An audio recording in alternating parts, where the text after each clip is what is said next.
যুক্তরাষ্ট্র ও ইসরায়েলি জোটের বিরুদ্ধে অপারেশন প্রমিস ট্রুথ 4 এর ৯০তম ধাপে ভয়াবহ হামলা চালিয়েছে ইরান। এই ধাপে যুক্তরাষ্ট্র সম্পর্কিত বিভিন্ন শিল্প ও সামরিক স্থাপনায় বড় ধরনের ক্ষেপণাস্ত্র ও ড্রোন হামলা চালিয়েছে ইরানের ইরানি নৌবাহিনী। যুক্তরাষ্ট্রের হামলায় ইরানের স্টিল শিল্পের কয়েকজন শ্রমিক নিহত ও আহত হওয়ার প্রতিশোধ হিসেবে এই হামলা চালানো হয়েছে। ইরান বলছে তারা এই অভিযান নিহত ইরানি শ্রমিকদের পরিবারের উদ্দেশ্যে উৎসর্গ করছে।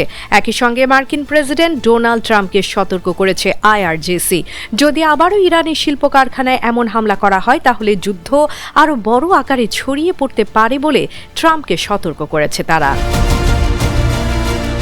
এই হামলায় সংযুক্ত আরব আমিরাতের আবুধাবিতে অবস্থিত যুক্তরাষ্ট্রের মালিকানাধীন স্টিল ও অ্যালুমিনিয়াম ফ্যাক্টরি, বাহরাইনের বিভিন্ন স্থাপনা, ইসরায়েলি সামরিক শিল্প কোম্পানির সঙ্গে সংশ্লিষ্ট জায়গাকে লক্ষ্যবস্তু করা হয়। এছাড়া বাহরাইনের রাজধানী মানামার কাছে যুক্তরাষ্ট্রের একটি ঘাঁটিতেও হামলা চালানো হয়। হামলায় এসব স্থাপনার গুরুত্বপূর্ণ অংশ ধ্বংস হয়ে গেছে বলে দাবি করেছে আইআরজিসি। তাদের বক্তব্য অনুযায়ী হামলাগুলো ভোরের আগেই শুরু হয়। একের পর এক ঢেবের মতো হামলা চালানো হয়।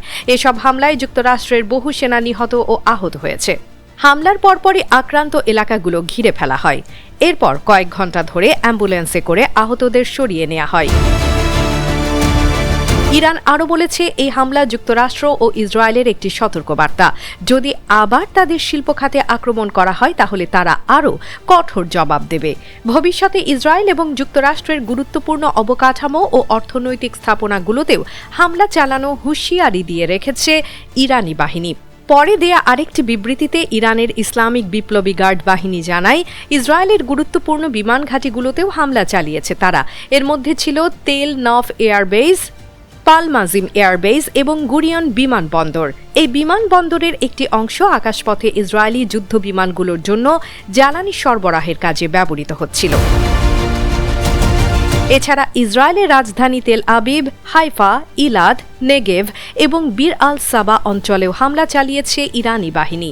মধ্যপ্রাচ্যের কুয়েতের আহমাদ আল জাবের ও আলিশ আল সালেম এয়ারবেস ও সৌদি আরবের আল খার্জ এয়ারবেসেও হামলা চালিয়েছে তারা। এসব হামলায় ভারী ওয়ারহেড বহনকারী ব্যালিস্টিক ক্ষেপণাস্ত্র এবং একমুখী আক্রমণকারী ড্রোন ব্যবহার করেছে ইরান। এছাড়া সংযুক্ত আরব আমিরাতের আল ধাফরা এয়ারবেসে স্থাপিত মার্কিন বাহিনীর একটি আগাম সতর্কতা রাডার ধ্বংস করা হয়েছে বলেও দাবি করেছে ইরানি বাহিনী। বিশ্লেষকদের মতে যুদ্ধের 1 মাস পেরিয়ে গেলেও হামলার তীব্রতা থামার কোনো লক্ষণ নেই। ফলে যুদ্ধ আরও দীর্ঘায়িত হয়ে মধ্যপ্রাচ্যের দেশগুলো ভয়াবহ সংকটে পড়তে পারে বলে মনে করছেন তারা।